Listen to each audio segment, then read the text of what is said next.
Fala galera, estamos começando aqui mais um Dream Podcast para você que é novo por aqui. Sou Bruno Loureiro, host do Dream Podcast e hoje com uma história de vida impressionante, inspiradora. Então para você que nos acompanha e gosta desse tipo de podcast, esse podcast é para você.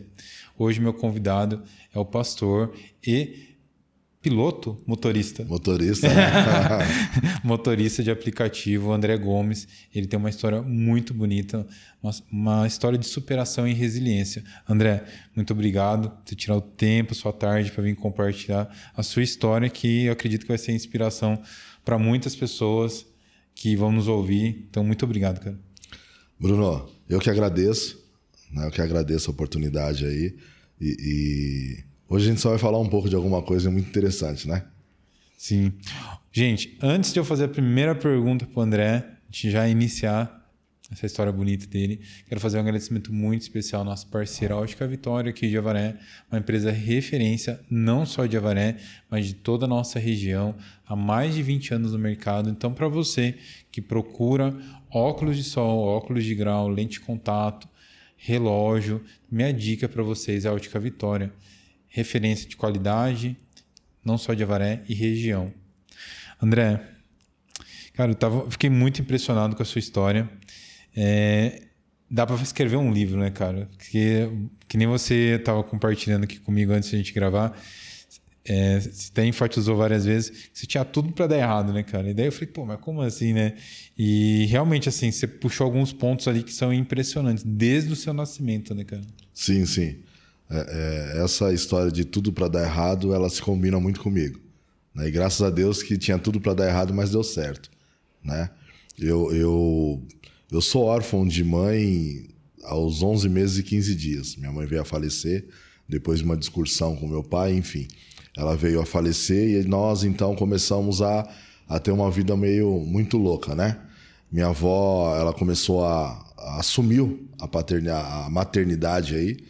Então, meu pai, ele era um alcoólatra e ele não conseguiu estar conosco aí, né? Conviver com a gente, essas coisas todas.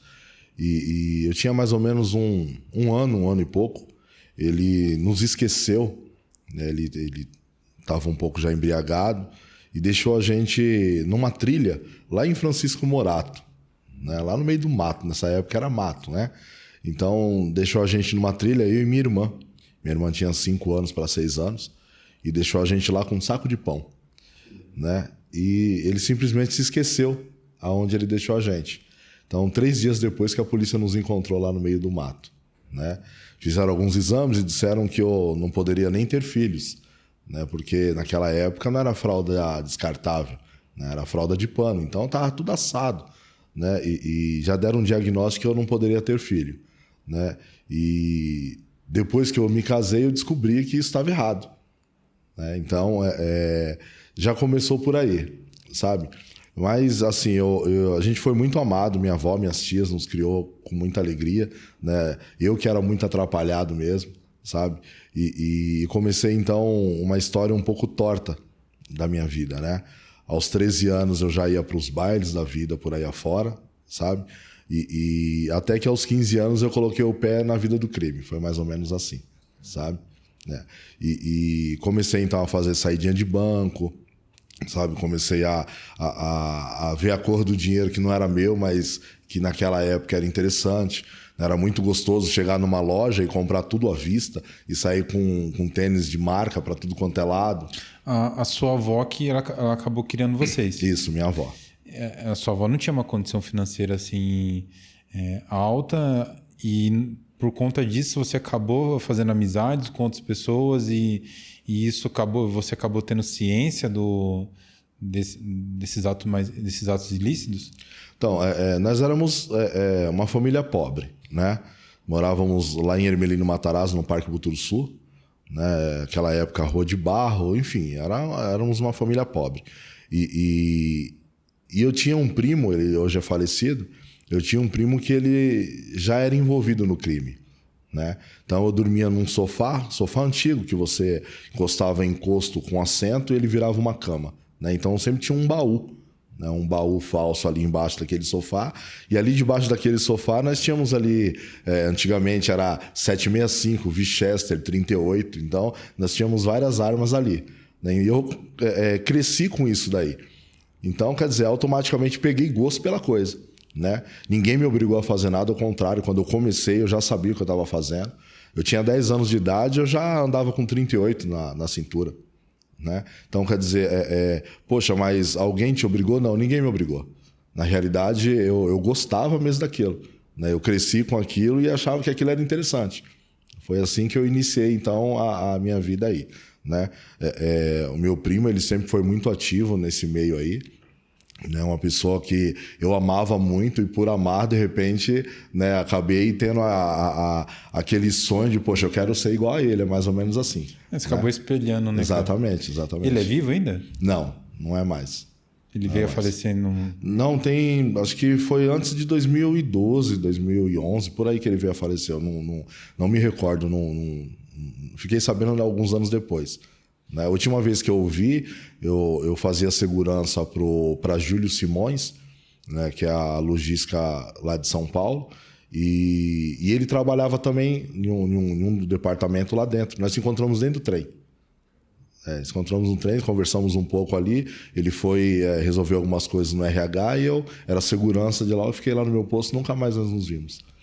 E por que você começou a fazer a saída de banco, cara? Como é que foi? Ele fazia na época? Sim, ele fazia. Ele fazia e como eu era o menor, então era interessante que, né, eu tivesse ali. Mas era mais ou menos assim. Eu tinha 15 anos. Então a molecada ia para algum lugar, eles iam de tênis de marca, de roupa de marca, e eu era aquele que andava de conga, de bamba, cabeção, preto, feio pra caramba. Né? Então eu queria usar exatamente aquilo que o pessoal usava. Sabe? Não que a minha família não podia até dar. Mas, enfim, eu queria andar como eles andavam. Então, eu comecei a roubar para poder me vestir do jeito que eu gostaria de me vestir. Né? Por exemplo, eu nunca tive uma bicicleta comprada. Minha primeira bicicleta foi uma CCzinha preta e eu roubei ela. Então, quer dizer, era mais ou menos assim. Eu tinha 15 anos, eu tinha dinheiro para comprar moto, para comprar carro. Sabe? Então, tudo vindo ilícito, né? Claro, né? Tudo vindo do roubo. E assim eu comecei a minha vida dessa forma aí, sabe? O meu negócio, eu queria ter as coisas, não tinha... mas você não podia trabalhar? Sim, aos 10 anos eu já trabalhava. Aos 10 anos de idade eu trabalhava. Eu era empacotador. Naquela época, lá em São Paulo, tinha um trabalho, uma associação, uma ONG, que era da Patrulha Mirim. Né? Então, era crianças fardadas, né, com farda do Exército, e eu trabalhava na Alpargatas, que era o Bamba. Né, que tinha o supermercado Bamba, né, na época lá em São Paulo tinha isso. Então eu era pacotador ali, sabe? Nesse mercado mesmo eu me lembro, rapaz, tinha aqueles, o Transformers, que hoje é filme, então tinha lá aviãozinho que se transformava em robô, eu roubei tudo, tinha tudo em casa.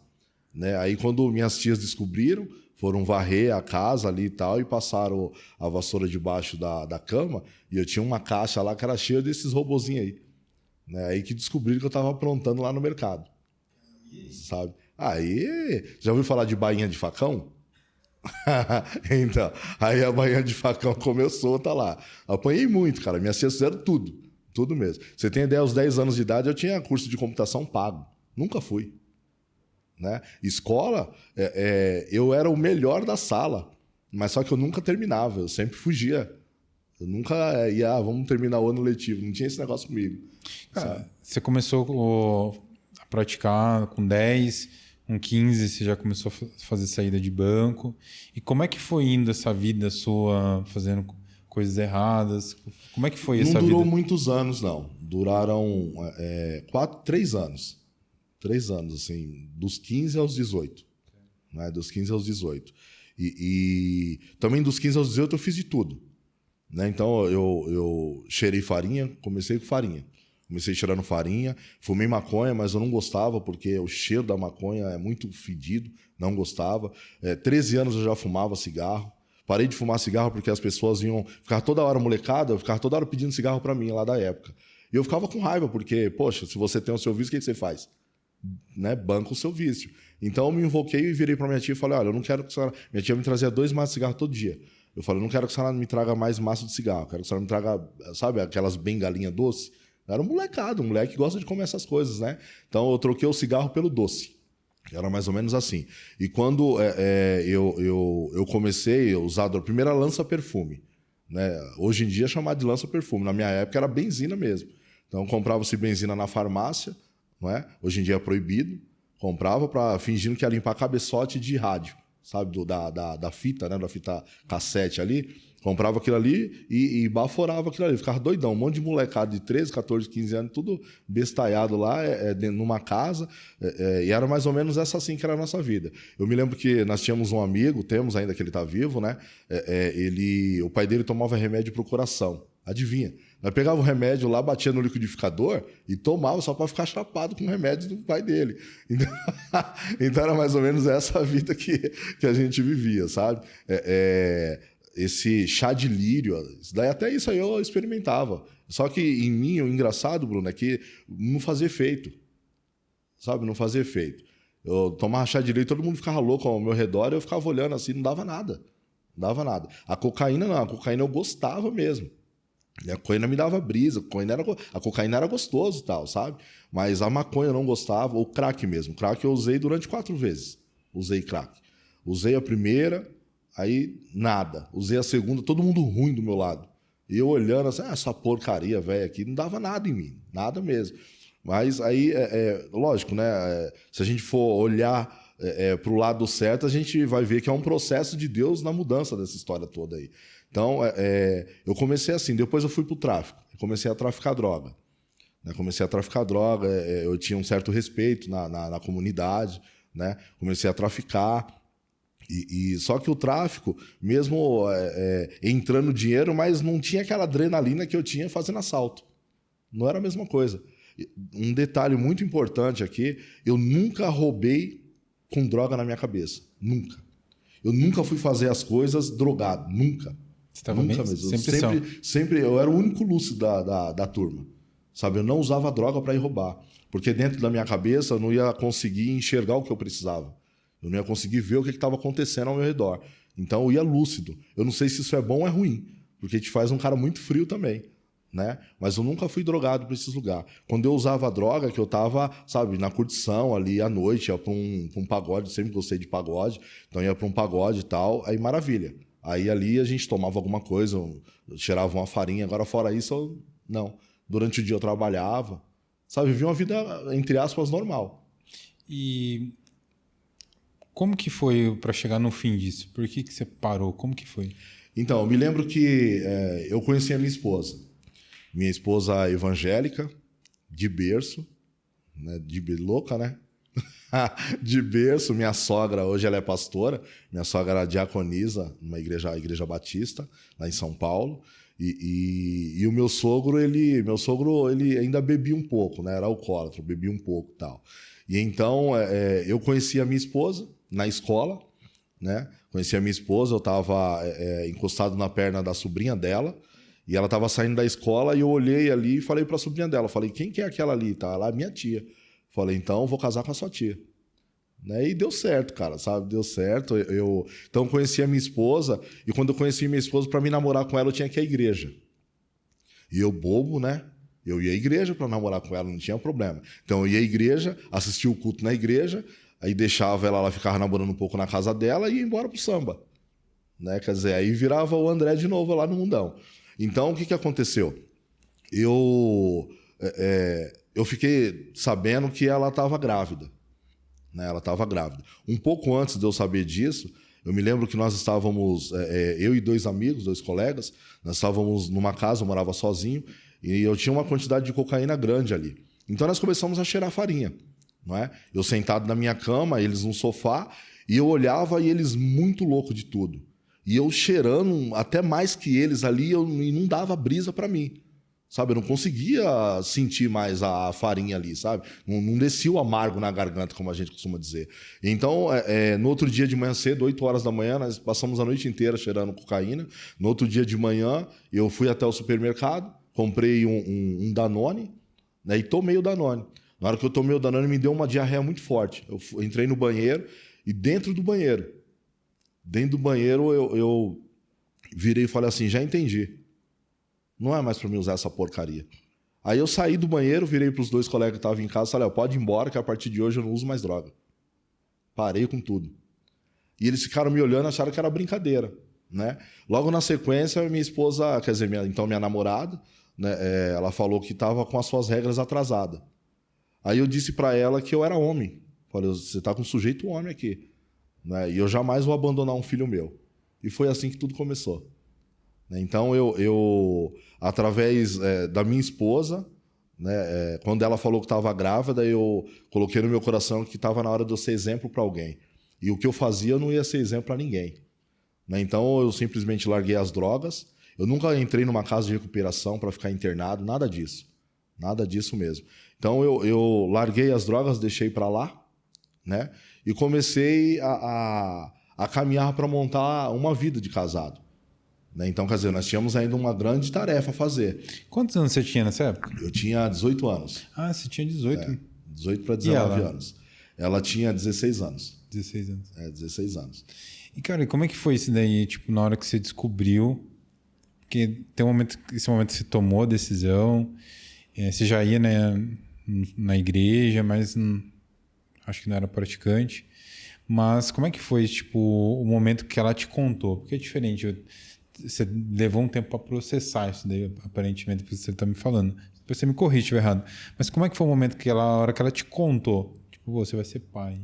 Então, quando ela me contou, Bruno, a única coisa que veio na minha cabeça foi o exemplo, a imagem de pai que eu tinha na minha vida. Do seu pai. Exatamente. Porque o meu pai, ele sempre foi ausente na minha vida. Né? Então, quando ela me contou, o que veio na minha cabeça? Eu não ia ser igual ao meu pai foi para mim. Né? Foi isso que eu pensei. Falei, exatamente, a primeira coisa. Eu não posso ser para os meus filhos o que o meu pai foi para mim. Né? Meu pai foi ausente de tudo com a gente. Não é? Não vou nem falar da minha irmã, né? Porque a minha irmã ela teve a vida dela, mas também foi muito ausente na vida dela também. Mas para mim ele foi ausente de tudo. Ausente de tudo. Então, pai para mim era um tio. Normalmente era isso. Né? Essa era a imagem de pai que eu tinha. Então, eu queria ser o pai que meu pai não foi para mim. Eu acho que se todo mundo fizesse isso, mesmo tendo um pai presente, falar assim, olha, para o meu filho eu vou ser melhor do que o meu pai foi para mim, eu acho que seria muito melhor para a vida de muita gente por aí afora, sabe? Com certeza. Deixa eu te falar, primeira decisão sua em mudar foi parar com as drogas, né? Sim. E depois? Sim. Depois que eu parei com as drogas, eu nunca mais roubei também, né? Simplesmente não roubei mais. Eu tinha algumas coisas que eu comprei com dinheiro de roubo, com dinheiro de droga. Eu desfiz de tudo. Eu doei tudo, desfiz de tudo. Né? Desfiz de tudo mesmo. A única coisa que ficou comigo não foi uma batedeira. Não, minto, eu tenho uma coisa até hoje que está comigo. É um relógio, um técnico da Skydive, antigo de tudo. Ele está até hoje, mas ele está por um motivo. Né? Nós estávamos numa situação já casados, tínhamos a minha filha, né? E nós não tínhamos nada dentro de casa. Eu estava desempregado, não tinha fralda para criança, não tinha nada dentro de casa. E eu fui numa igreja, na Igreja Universal, na realidade. Eu fui numa campanha dia de segunda-feira que era sobre prosperidade. E eu fui lá e as pessoas ofertando e eu fiquei com vergonha, que eu não tinha nada no bolso. Então eu tirei o meu relógio e coloquei ali na salva, na Igreja Universal. Coloquei e deixei lá, tal. Isso foi na segunda-feira. Quando foi na terça-feira, eu tinha um seguro-desemprego para receber. O seguro-desemprego que eu tinha dado a entrada, já tinha uns 4 meses que eu tinha saído da empresa e eu não dei entrada. Então eu dei entrada naquela época, só que naquela época ali não vinha com 30 dias o segundo-desemprego. Demorava 60, 90 dias, demorava bastante, sabe? E o que aconteceu? Eu fiquei na fila, primeiro eu fui, peguei o ônibus, só tinha dinheiro para ir. Peguei o ônibus, fui para o Itaim Paulista, que era longe de onde eu morava. Aí desci, quando eu desci, tinha um comunicado na Caixa Econômica dizendo que o sistema estava fora do ar. Aí eu voltei, passei por baixo da catraca do ônibus, né, porque eu não tinha mais dinheiro para pagar a condução, e desci na Ponte Rasa, já que é o vizinho do meu bairro lá, desci lá e deu aquele negócio de eu ir naquela Caixa Econômica. Quando eu fui lá, o sistema tinha voltado, mas estava muito lento. E tinha uma fila gigantesca lá. Então, a mulher vinha recolhendo as carteiras de trabalho e ela vinha devolvendo as carteiras de trabalho com uma notícia. Não está liberado, não está liberado, não está liberado. Na hora que chegou na minha vez, ela falou, eu só tinha 30 dias. Certinho, aquele dia era 30 dias. Aí a mulher, tá liberado para mim, e voltou falando que não estava mais liberado para os outros. Então, só eu fiquei na fila. Aí, quando eu fui na fila lá, em vez de eu receber uma parcela, eu recebi 3 de uma vez só. Então, coloquei o dinheiro, que era uma grana muito alta, era 600 e poucos reais. Eu coloquei aquela grana na jaqueta, pro lado de dentro da jaqueta que eu tava, jaqueta jeans, né? Tomei um táxi e fui para casa. O medo de eu ser roubado era muito grande. Aí eu fui para casa. Quando eu cheguei em casa, que eu abri a porta da minha casa, minha esposa estava dobrando um lençol do berço para poder fazer de fralda para minha filha. Porque a gente não tinha mais nada. Não tinha nada, cara. Não tinha nada. Tinha arroz, tinha feijão, não tinha nada dentro de casa. Entendeu? Não tinha absolutamente nada. E quando eu vi aquilo ali que eu tirei o dinheiro do bolso, ela virou para mim e falou assim, o que você fez, mano? Você roubou? Aí eu falei para ela, não, saiu um dinheiro lá na caixa, lá, tal. Então, são coisas que ficam marcadas na nossa cabeça. Né? Mas por que ela falou que você roubou? Porque primeiro ela sabia quem eu era, né? E a situação que a gente estava provavelmente me levaria a fazer isso aí de novo, sabe? Mas a realidade não foi. Então, nós começamos a vencer os obstáculos desse jeito aí. E a menina, André? A menina hoje tem 27 anos, faz faculdade de farmácia, né? É técnica em informática, trabalha pra caramba, mora sozinha, é super dependente, é uma neguinha super dependente demais da conta mesmo. Sabe? Tenho o maior orgulho do mundo dela, dos meus 2 filhos, né? Então, essa foi a nossa virada, assim, sabe? Vencer obstáculos, né, de situação financeira, de dívida, sabendo que o que eu fui não quer dizer que eu vou ser de novo. Eu fiquei um pouco confuso, porque você falou que você ficou com o relógio, você tem até Isso. hoje. Aí o relógio, isso foi na terça-feira, na segunda-feira, lembra que eu falei? Então, na terça-feira eu fui receber esse dinheiro aí, certo? Aí quando foi na segunda-feira seguinte, eu estava no litoral, fui lá ver uma proposta de emprego, e a minha esposa voltou na igreja. Aí quando ela voltou lá na igreja, a hora que acabou, o pastor que estava lá, ele pegou e falou assim, olha, eu gostaria de fazer uma pergunta aqui, né? Alguém deixou um relógio aqui a semana passada como oferta. E Deus me incomodou muito quando eu vi esse relógio e mandou devolver para a pessoa. Então, eu quero que venha buscar o relógio aqui quem realmente é dono do relógio. Tal. Aí o pessoal foi embora, a igreja era muito grande lá, lotado, o pessoal foi embora, minha esposa foi lá e falou para ele, falou assim, olha, é sobre o relógio, ele é seu? Ele falou, não, é do meu esposo. É que ele não está aqui, ele está em Santos, que ele foi ver um emprego lá. Aí ele perguntou qual que é a marca, falou a marca do relógio e devolveu, eu tenho esse relógio até hoje em casa. A Igreja Universal. Vou falar de novo, né? Por que a Igreja Universal? Porque todo mundo fala muita coisa. Mas quando Deus quer uma coisa, ele te incentiva de uma certa forma a fazer, como tocou no meu coração ali, eu fui, tirei o relógio e coloquei lá, né, dei de oferta na igreja, mas a realidade é que era só um teste. Era só para ver se eu merecia o que ia acontecer comigo depois. No caso, receber uma coisa que eu não ia receber, provavelmente não. Porque todo mundo, as pessoas que estavam na fila, ninguém recebeu, só eu. Então, quer dizer, será que ele é merecedor? Vamos ver. Aí eu entreguei aquilo que Deus colocou no meu coração, não é? Recebi de Deus, ou seja, o dinheiro que eu tinha para receber ali, e o relógio veio de brinde. E eu tenho até hoje em casa. Um relógio que eu entreguei de oferta na Igreja Universal, e a Igreja Universal me devolveu ele. Deixa eu te perguntar. Eu achei muito bonito sua história, que você falando nesse momento, você tem 2 filhos. 2 filhos. A primeira foi a sua filha. A menina, isso, a Carol. A Carol. E aparentemente a fase mais difícil financeira foi quando o início do nascer dela, né? Não, não foi. Não foi, não. Como que foi? Na realidade, quando a Carol nasceu, a gente ainda tava legalzinho.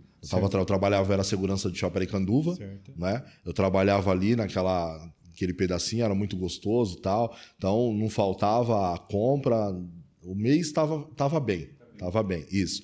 Quando o David nasceu, meu segundo filho, aí que o negócio estava ruim.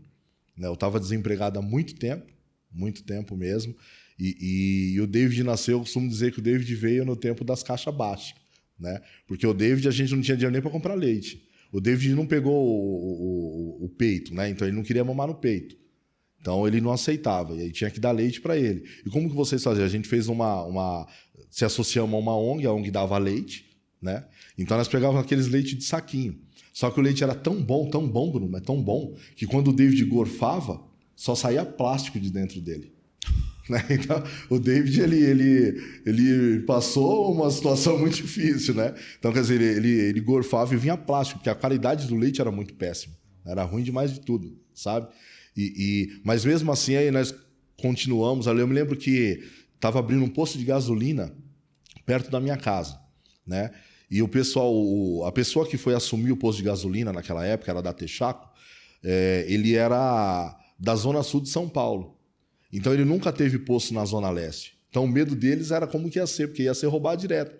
Não é? E eu comecei a ir naquele posto, eu fiquei exatamente 4 meses, todo dia eu ia lá pedir emprego. E estava indo em construção, sabe? Reformando. Aí eu encontrei uma vez o proprietário lá. Ele disse para mim que quando o posto fosse aberto, ele me contrataria. Então eu continuei firme ali naquele propósito. Afinal de contas, eu estava desempregado, não tinha nada para perder. Né? Então, quando ele abriu ali, tinha 15 dias, estava aberto. Eu peguei ele de novo lá e falei, você me fez uma promessa. É Carlos Alberto o nome dele. Tenho o maior orgulho de falar, porque ele me ajudou muito, né? Me dando emprego. E então, eu comecei a trabalhar naquele posto ali. Comecei a trabalhar naquele posto e a situação que a gente vivia de não ter nem leite pro David mudou. Agora eu comprava a cesta básica dos funcionários para doar para quem estava precisando. Sabe? Começamos a fazer desse jeito aí. Não é? Então, começamos a ajudar as pessoas. Eu tenho essa cara de invocado assim, mas eu sou bobo demais da conta, sabe? Aqui, a minha cara, ela mostra muita coisa, né? Quantos anos tem de diferença o David da sua primeira filha? 2 anos. 2 anos. E como que foi nesses primeiros 2 anos para você que tem ainda, tem, né? Faz parte da sua história. Você tem esse histórico de bem problemático, com assalto, com droga, e entrar numa família evangélica. Sim. Como que foi a aceitação da família?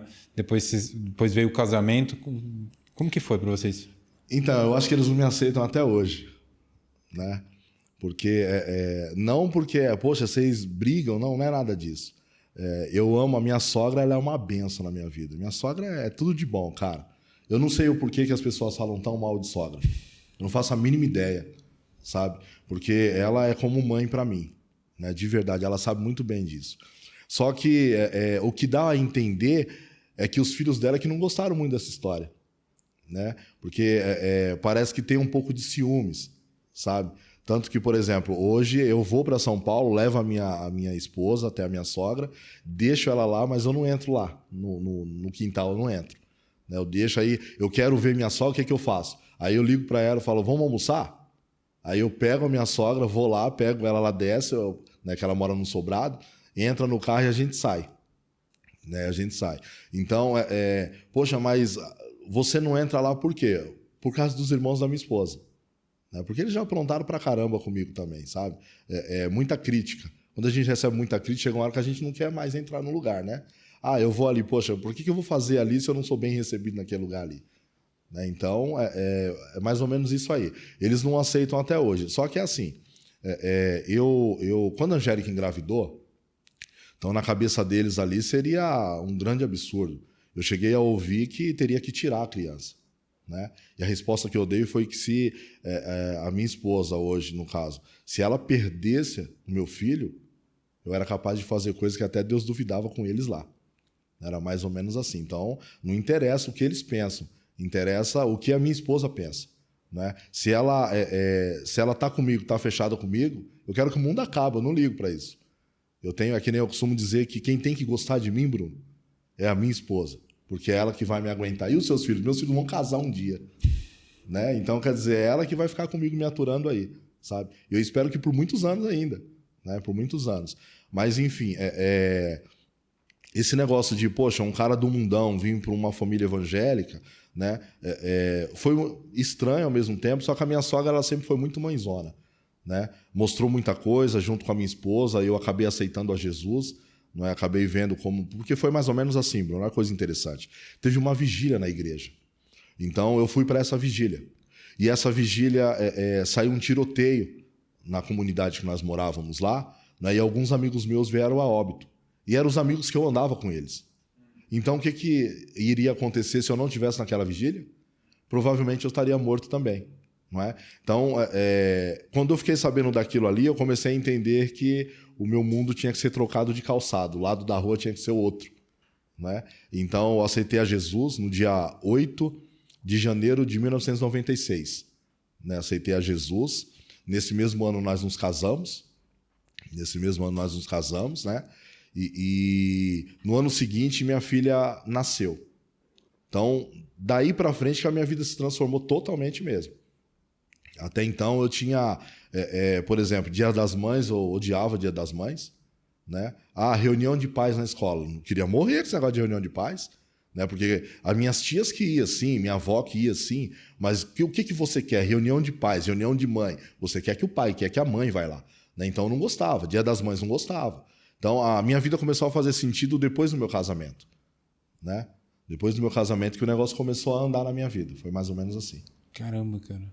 E que momento que você sentiu que a sua sogra realmente te aceitou? Minha sogra, eu acho que o momento que ela me viu, aquele maloqueiro que eu era, sabe? É que a minha sogra é mais ou menos assim. Eu vou pular um pouco. Quando nós viemos para cá, para Avaré, eu moro aqui, vai fazer 12 anos agora em fevereiro. Eu saí de São Paulo numa situação muito difícil. Né? Eu assumi o condomínio que eu morava lá, como gestor do condomínio.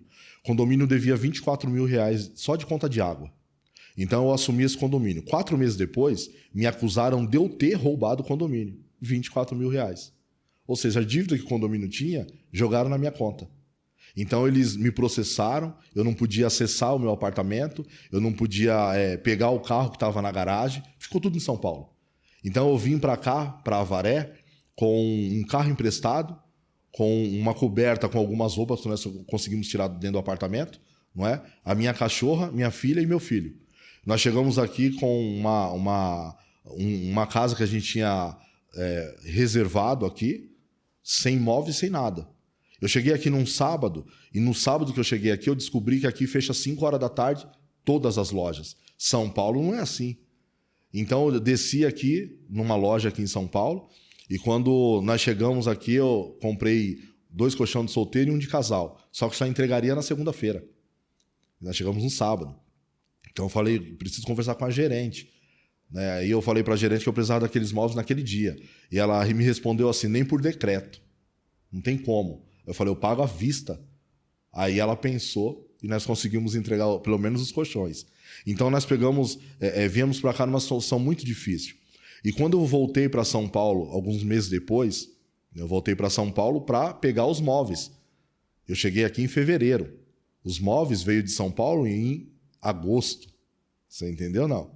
Aqui a gente dormia, essa era a nossa casa, era um fogão. Detalhe, a casa que eu aluguei tinha um fogão lá que o antigo morador tinha deixado abandonado lá, com o gás cheio. Você entendeu? O gás estava lá ainda. Então nós usamos esse fogão aí. Né? Eu tinha um bebedor de água que eu tinha comprado, porque eu só tomo água gelada. Então água quente para mim é terrível. Sabe?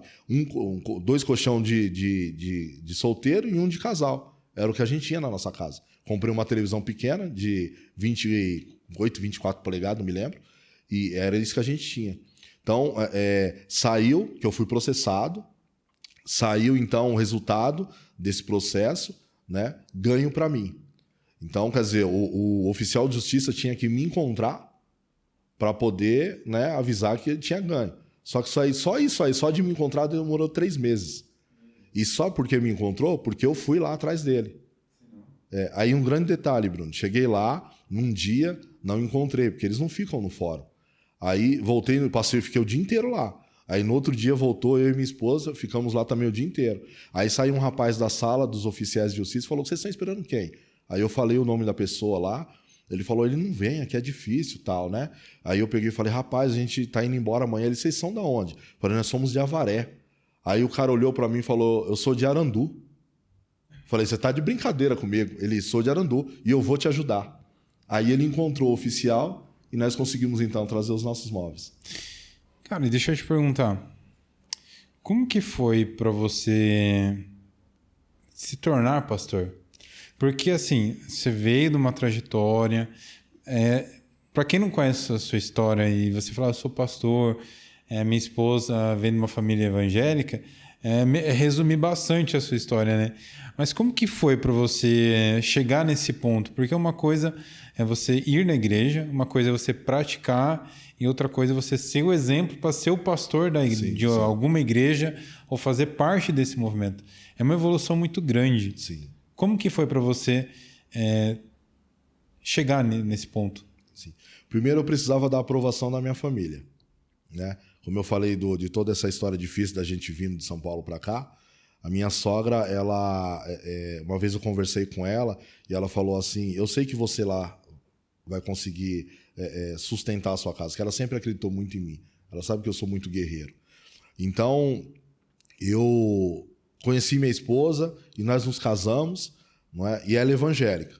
E eu comecei a ir na igreja. Então eu vi o pastor pregando lá e eu ficava olhando e falava, nossa, mas é diferente. Cada um tem uma visão da Bíblia. Não é? E eu comecei a olhar aquilo e eu comecei a ver pastor Silas Malafaia na televisão. Começava a ver pastor Jean-Ribe Palharim no rádio. E eu tinha a maior vontade do mundo de fazer essas coisas. Falei, nossa, mas será que um dia eu consigo chegar aí, ser pastor? Será que um dia eu consigo chegar aí e fazer um programa em rádio? Não é? Então, eu aceitei ao Senhor Jesus e quando foi no ano de 98, eu recebi um convite de participar do grupo de louvor da igreja. Minha esposa já fazia parte, né? Então, eu recebi esse convite e para mim era tudo que eu queria. E eu comecei a cantar na igreja. Nessa de cantar na igreja, automaticamente você começa a ser visto pelas pessoas, né? E começou então a minha trajetória assim. Aí eu me lembro uma vez, eu não sabia nada de Bíblia. Não sei até hoje, porque a Bíblia se renova a cada dia. Tem gente que fala, eu já li tantas vezes, conheço tudo. Mentira. Se a palavra se renova, então você não conhece. Concorda comigo? Ela é a cada dia. Então o que aconteceu? Teve uma vez uma reunião na igreja e para eleger a nova diretoria do próximo ano, e uma cunhada minha virou e falou assim, André, eu vou dar seu nome lá. Porque a gente sempre tem na escola bíblica dominical o mesmo líder, o mesmo superintendente. Eu falei, não vou ganhar mesmo. Aí ela deu o meu nome lá. E eu não ganhei, Bruno. Aí o que eu fiz? Aí eu tive que começar a estudar. Sabe? A ler, a comer. Eu tinha 6 salas, então eram 6 revistas. E eu tinha que saber a matéria das 6 revistas. Porque se alguém faltasse, eu tinha que substituir. Se algum professor faltasse, eu tinha que estar ali pronto para poder dar aula. Né? E eu comecei então a pegar gosto pelo negócio, sabe? No ano de 2002, nós saímos da Igreja Batista e conhecemos então a Comunidade Cristã Paz e Vida do pastor Jean-Ribe Palharim. 2 meses que eu estava lá, o pastor que era o titular daquela igreja, pastor Cláudio Arruda, ele me chamou e falou assim, olha, aqui na diretoria, que é o pastor João Misael, da Zona Leste, vai ter eles vão tirar 12 homens e mulheres lá, né, para poder então aprender e para ser pastor. E ele perguntou para mim se eu queria. E eu falei que eu queria, claro.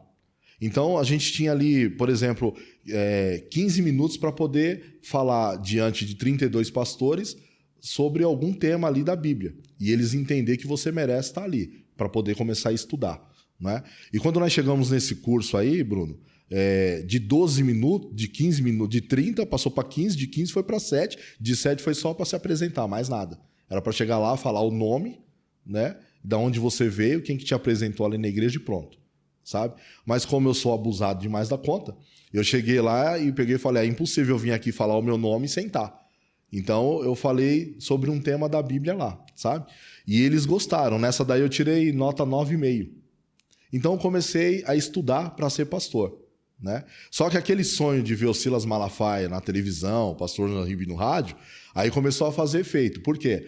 Porque eu comecei a fazer rádio também. Então eu comecei a fazer locução no rádio, né? E eu fazia 3 rádios em São Paulo. Até estava comentando aqui que uma delas ficou muito famosa depois, né? Que é a Rádio Vida. Né? Depois o pastor Jean-Ribe levou essa rádio aí num patamar muito grande. Né? Então, quer dizer, começou as coisas se realizar na minha vida, sabe? Eu comecei a estudar Comecei a estudar. E antes de estudar, eu sentei com a Carol, o David e a minha esposa e peguei e falei assim, olha, se eu tivesse que mudar alguma coisa hoje na cabeça, no olhar de vocês, o que eu precisava mudar? Porque eu quero ser pastor, só que eu preciso saber o que eu tenho que mudar. Acabaram comigo. Meus filhos e minha esposa simplesmente me destruíram naquele dia, sabe? Falaram tudo que tinha que falar e tal. E então eu falei, beleza, de hoje em diante, então eu vou procurar mudar. Porque ninguém muda de uma hora para outra no estralar de dedos, não é assim que funciona, né? Então eu falei, eu vou começar, né, a mudar. E começamos então a caminhar. Eu estagiei durante 10 meses, né, fiquei estudando para ser pastor lá em São Paulo, né, com um professor muito rígido, por sinal, sabe? E daí então eu comecei a assumir. Por exemplo, o Bruno ia casar. Então, você casa, você tem 5 dias ali para você ficar sossegadinho. Aí o André que ia lá para poder tomar conta da sua igreja, sabe? E assim foi indo. Até então que eu assumi a minha própria igreja, né? Assumi a igreja, uma igreja que tinha vindo de escândalos, né? E a gente assumiu aquela igreja, eu e a minha esposa, meus filhos eram bem pequenininhos, e a gente foi tomando forma ali, sabe? Foi tomando forma, fomos crescendo, né? Até que no ano de 2012, a gente nos mudamos então aqui para Avaré. Hoje você faz parte de uma igreja. Sim, hoje eu faço parte da Família Global Church, né, aqui de Avaré. Os líderes lá é a pastora Adriana e o pastor Walter, né, e nós estamos muito contentes de estar com eles ali. Nós somos envolvidos na obra, nós fazemos projetos ali juntos, né, e um deles é chamado de Pão e Leite, aqui na comunidade da Linha. Tá. Nós começamos lá assim, fazem 5 anos que nós estamos lá. Então, nós levávamos 100 pães, né, com manteiga e 8 litros de achocolatado. Uma das moradoras de lá da comunidade cedeu um espaço na frente da casa dela ali e ela convidou as pessoas que nós íamos fazer um culto ali naquele dia. E nós começamos ali. Essa pessoa ela foi abençoada, ela se mudou de lá da Linha e nós então começamos a fazer ao ar livre mesmo, né? Então a gente monta uma barraca de 3x3 mais ou menos, levamos 16 bancos, colocamos ao redor dessa barraca, sabe? Continuamos levando os pães, só que os pães diminuíram. Por quê? Naquela época, lá no começo, a criançada vinha, porque a nossa visão é as crianças.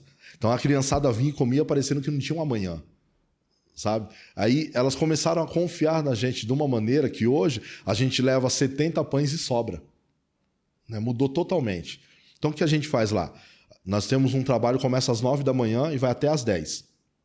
Então, nesse intervalo aí, nós cantamos louvores, eu ministro uns 10, 15, 20 minutos a palavra do Senhor, não é? Fazemos uma oração e vamos tomar um café e bater papo, sabe? Vamos tomar café e bater papo. Nós chegamos ali, as pessoas, elas... por exemplo, se você doasse uma roupa ali, na comunidade, eles vestiam aquela roupa ali, né? Aí sujou a roupa, o que você faz quando você sujou a roupa? Você lava, certo? Eles jogavam fora ou queimava. Por quê? Porque ia chegar mais roupa ainda. Aí quando eu descobri, eu falei que não ia levar mais nada lá. Por quê? Porque você tem que lavar a roupa para você poder voltar a usar de novo. Então a gente começou a tentar mudar a cabeça deles, o pensamento deles lá, sabe? E fazem 5 anos que nós estamos lá. Desses 5 anos, Bruno, pela misericórdia de Deus, tem 3 que já se mudou de lá, né?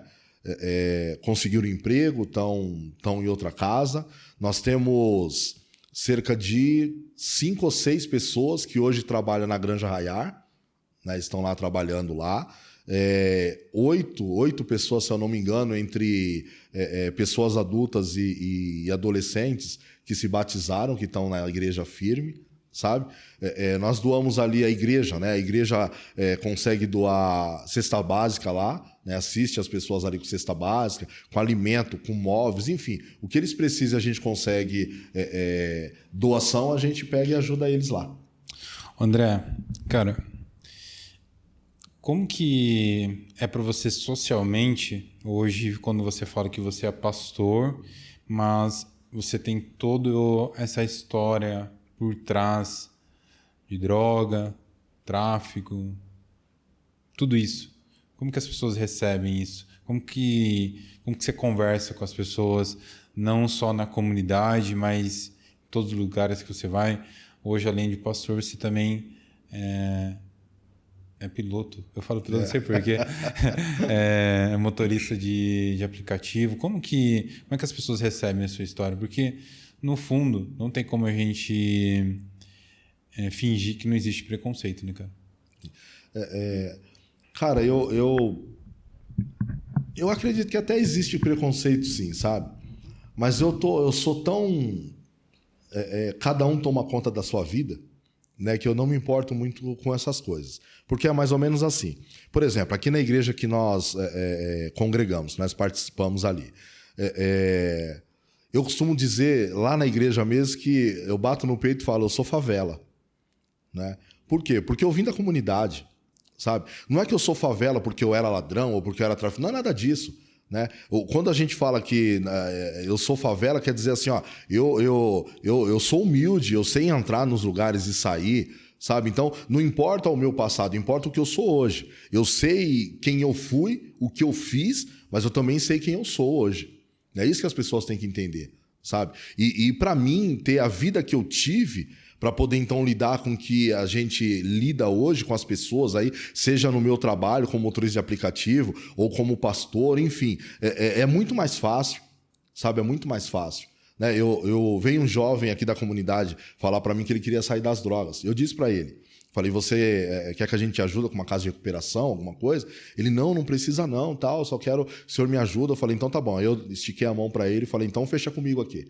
Ele usa crack, usava. Eu acredito que usava, porque eu não vi ele mais. Fecha comigo aqui, então. Falei, fiz uma oração para ele, né? E eu segurando a mão dele, firme, apertado. Eu virei para ele e falei assim, você já ouviu falar que madeira molhada não quebra? Aí ele abriu o olho assim, ô pastor, eu falei, exatamente isso. Você não quer ajuda? Então é o seguinte, a gente vai te ajudar. Mas a tua transformação depende muito de você. Então vamos fechar assim, se você voltar para as drogas... eu quebro você na madeirada. Então, falei isso para ele. Aí, enfim, demos risada, o pessoal que estava do lado, falei, não, você tem que querer, porque para sair das drogas você tem que querer. Você não precisa nem de uma casa de recuperação, na realidade. Porque o cara amarado, ele pode estar com a pior vida no fundo do poço dele. Rapaz, se ele bater o pé e falar, eu vou para frente, ele vai para frente. Lógico, vai ter que ter alguém para apoiar, sabe? Vai ter que ter alguém para ajudar, lógico que vai ter que ter, sabe? Mas se ele quiser mesmo, ele consegue. Então, esse é o trabalho que a igreja faz lá, né? E eu sou o líder lá daquela comunidade, né? Pela igreja, sabe? Então, nós assistimos o pessoal com cesta básica, nós ajudamos com emprego, sabe? Batemos um papo, se precisar levar numa psicóloga, a gente leva, sabe aquela coisa? Não é? E porque ali, cara, ali tem muita gente ali dentro, ali, que eles estão ali porque eles querem. Mas tem muitas pessoas que estão ali porque não tem saída, não tem para onde ir, sabe? Eles são ajudados ali demais da conta. Sim. Demais mesmo. André, cara, eu tenho somente que agradecer por você vir até aqui e contar a sua história sem filtro, você conseguir compartilhar tudo, praticamente, seus desafios. E... cara, o grande intuito do podcast é ajudar as pessoas a ouvirem histórias. Muitas pessoas vêm da comunidade e eu acredito que você é um exemplo disso, mostrar para as pessoas que é possível conseguir gerar uma transformação também na vida das pessoas e não fazer de forma errada, né? Hoje, eu acredito que para você o mais importante... não é um relógio, não é o dinheiro, talvez seja sua família, né? Sim, sim. Cara, eu acho que família é a base de tudo. Eu não acho, eu tenho certeza. Né? Família é a base de tudo, sabe? Minha esposa, ela... para mim, ela é não só a minha mulher, mas ela é uma amiga. Sabe? Eu digo para ela que fala, se algum dia eu for preso, você vai junto comigo. Porque, sabe, ela é minha aliada mesmo. Né? Parceira, amiga, companheira, é tudo de bom para a minha vida. Né? Eu posso dizer que existiu um André antes dela e depois dela, sabe? Mais ou menos assim.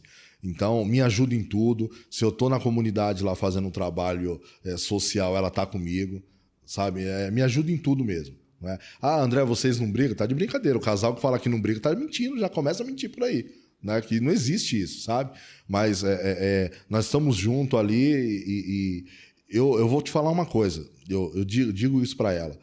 Se eu estivesse no lugar dela, né? Quando nós saímos de São Paulo e viemos para Avaré com uma mão na frente e outra atrás, eu tinha largado de mim mesmo. Sabe? Então ela é louca, ela confiou tanto em mim e confia até hoje. Então eu tenho uma coisa na minha cabeça, sabe? A minha família, a minha esposa, a minha filha e o meu filho. Você entendeu, né? Ou seja, ela veio primeiro, depois dela veio a menina, aí depois que veio o David. Então ninguém passa por cima de ninguém na minha cabeça aqui, sabe? Então, essa é a minha família. E o restante é parente. Né? Parente é uma bênção, mas não tem que se intrometer na vida da família. Né? Então, o restante é parente. Sabe? São bênção para as nossas vidas? Lógico que são. Eu sou muito afastado, eu sou afastado demais da conta. Na verdade, eu sou antissocial. É assim que as pessoas me veem. A minha esposa me vê assim. Não é? Por quê? Porque eu vivo no meu mundo dentro da minha casa. Se eu não estou em casa, Bruno, eu estou trabalhando. Se eu não estou trabalhando, eu estou na igreja. Quando eu estou trabalhando, eu estou quase dentro da igreja. Porque o que eu ouço dentro desse Uber, sabe? Eu costumo dizer que o que acontece no carro, fica no carro. Porque a gente escuta muita coisa, sabe? Muita coisa mesmo. E tem pessoas que vai na igreja, a gente convida em algum momento lá dentro do Uber, sabe? Aí ela chega e fala, eu estou vindo aqui, verdade, você vê através de quem? Vem através do pastor. Que eu peguei no aplicativo, nem sabia de nada disso. Então, a minha esposa, ela está sempre ligada ali comigo. Por exemplo, esse final de semana agora. Esse final de semana nós passamos, bem dizer, o dia inteiro dentro da igreja. Porque nós apresentamos um musical. Então, quem que estava lá com você? Ela. Né? Eu canto, sou ministro de louvor da igreja. Então, ela também. Aí, quando a gente é escalado, quem que está cantando do meu lado ali? Ela. Então, a minha esposa, ela é o meu freio, sabe? Quando você precisa, o carro precisa de um freio, né? De vez em quando, é como você empinar pipa. Não sei se você já empinou pipa na sua vida. A molecada de hoje em dia não empinou, né? Mas, enfim, você empina a pipa, você solta a linha ali, chega uma hora que você faz o quê? Você tem que, né, voltar a recuar o pipa ali. Então, a minha esposa é mais ou menos isso, é o freio para a minha vida, sabe? E a minha família, ela é a motivação para mim poder continuar. Por que a minha motivação, Bruno? Eu escutei no início do meu casamento que meu casamento não passaria de 2 anos. Né? Nós completamos agora, dia 7, 28 anos e 29 anos que nós estamos juntos. Então, quer dizer, cada dia que passa do meu casamento, cada ano que passa do meu casamento, nada mais é do que um grande troféu que eu levanto. Sabe? Para as pessoas entenderem que não interessa o que você foi ou o que você está fazendo hoje mesmo, mas interessa quem você quer ser. Sabe, você quer ser uma bênção para os teus filhos, para a tua casa? Você pode, não é? Você quer ser melhor? Você pode. Eu quero ficar rico. Rico do quê? Rico de dinheiro não quer dizer que você é feliz. Né? Então é melhor você ser rico de Deus ali, sabe, de coisas boas na tua vida. Isso sim é uma riqueza boa. Sim. Isso é uma riqueza boa. Então, família para mim é tudo, cara. Tudo mesmo. Sabe, André, quando você estava compartilhando sua história, eu me vi em vários momentos na mesma narrativa que você, sabe? Em relação à família, meu pai também não foi um exemplo.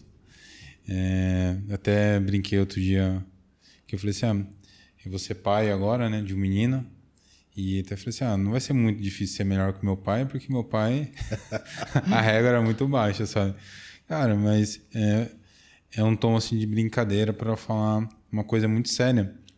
Porque meu pai também foi alcoólatra e eu também vim numa situação financeira muito difícil, sabe? Eu lembro quando você falou que você começou a trabalhar com 10 anos, eu lembro até eu começar a trabalhar ali quando eu já tinha uns 5, até antes ali. Minha mãe era faxineira, sabe? Então certo. Eu acompanhava ela trabalhando e eu até falo, né, brincando que eu não sabia que eu estava trabalhando, né? Eu até brinco com ela hoje, porque eu não sabia que eu já estava trabalhando ali, que a gente catava latinha e tudo mais, porque quando você é criança você não entende, né, cara? Você não entende. E eu não entendia o que estava acontecendo, né? Tipo, o quanto que a gente tinha ou não tinha de dinheiro. Mas a minha mãe sempre foi o centro da casa, né? Não tinha um pai, ela fazia por todos, né? Então ela cuidava, ela criava, ela era o exemplo. E, bom, para não alongar muito, mas eu vejo um paralelo muito grande da sua história. Até quando eu conversei com seu filho, ele compartilhou um pouco da sua história e a gente começou a conversar previamente ali. Eu vi muitos pontos em comum, sabe?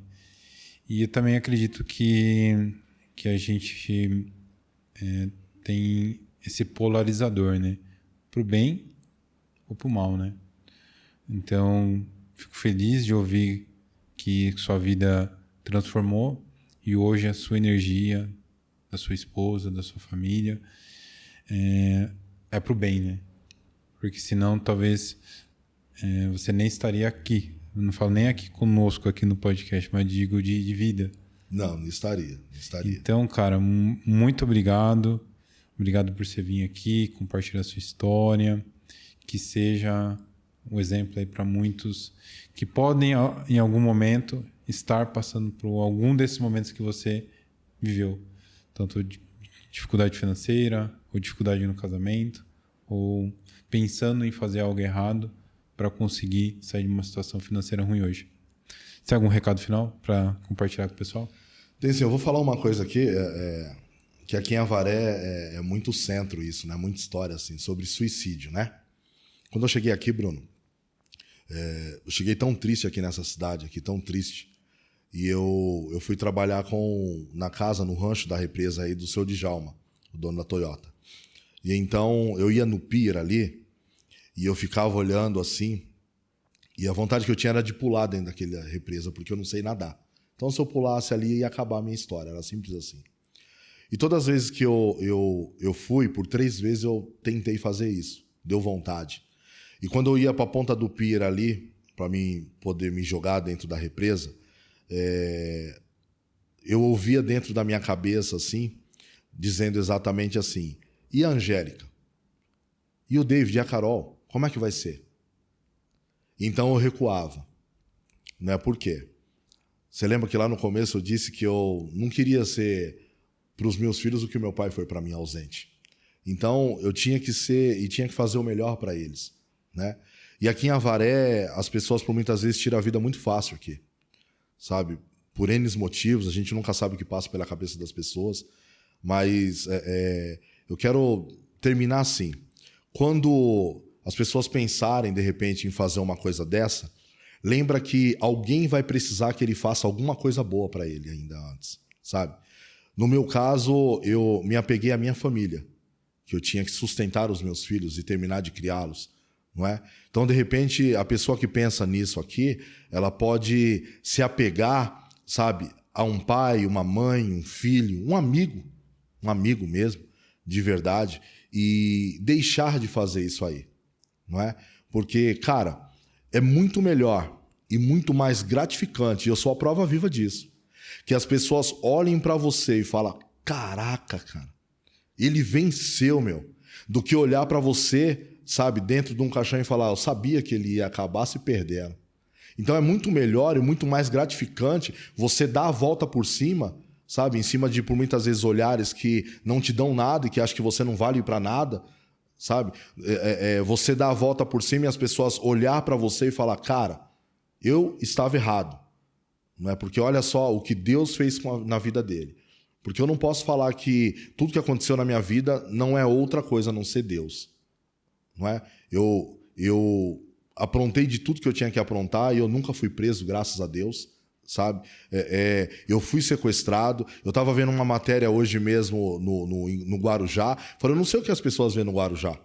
Porque o Guarujá, uma vez, ficou uma aliança minha lá, que o camarada queria tomar a minha van e acabou que veio um mala lá da rua. E detalhe, eu estava a 50 metros do batalhão. E ele queria roubar a carga inteira. Então, quer dizer, ele roubou minha aliança lá no Guarujá. Aí lá em Santos eu fui sequestrado, fiquei umas 2, 3 horas, não sei quanto tempo eu fiquei na mão dos malas, sabe? Então, quer dizer, tudo isso aconteceu na minha vida, eu poderia muito bem falar: poxa, então, por que não tirá-la? Não tirar a minha vida? Não, ao contrário. Sabe? E isso, poxa, mas eu já pensei, então vou fazer. Não. Se você pensar biblicamente, a maioria A maioria das pessoas que serviam a Deus, sabe? Como Elias, por exemplo, que desejou ter morrido, desejou a morte dele. Eles venceram, cara, sabe? E é por isso que eu vou terminar assim. Então, vençam, sabe? A tua própria vontade, não é? Porque as coisas só vão mudar quando nós mudarmos. É a gente que tem que mudar, sabe? Então, aqui em Avaré, as pessoas... não sei se é uma moda, não sei o que acontece aqui, sabe? Lógico, a gente sabe que tem um espiritual também, mas vamos colocar assim, fulano morreu, eu também vou fazer isso. Não. Fulano riscou a perna, tá se ferindo lá, eu também vou fazer. Não. Nada disso, ao contrário. A gente tem que mostrar para aqueles que não acreditam em nós, que nós também somos capazes de vencer. É mais ou menos isso aí. André, muito obrigado. Só tenho a agradecer. Para vocês que nos assistiram até o final, só tenho a agradecer a todos vocês. Deixem nos comentários o que vocês acharam desse podcast. Deixem um recado para o André. Espero que vocês gostem.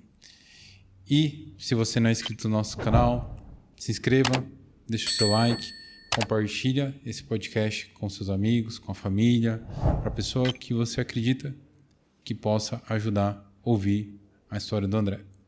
Não poderia deixar de fazer um agradecimento muito especial para Mr. Pet, nosso parceiro, uma empresa aqui de Avaré.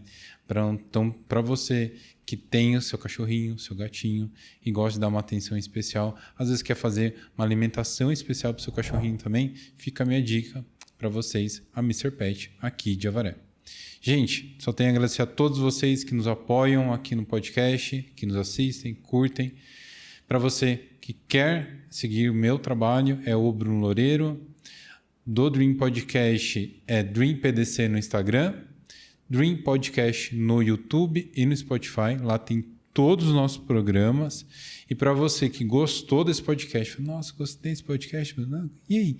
Quero produzir um podcast. Então, você pensou isso também? É a Cena BR, Cena Produtora Audiovisual. Para você que quer produzir conteúdos, fotos, vídeos, fazer um planejamento para a rede social. Tem uma empresa, não sei o que postar hoje, eu vou postando com o dia que dá. Acabou isso, gente. Então, minha dica para vocês é a Cena Produtora Audiovisual. É isso, gente. Encerramos por aqui. Vejo vocês no próximo programa. Valeu e falou. Tchau, tchau.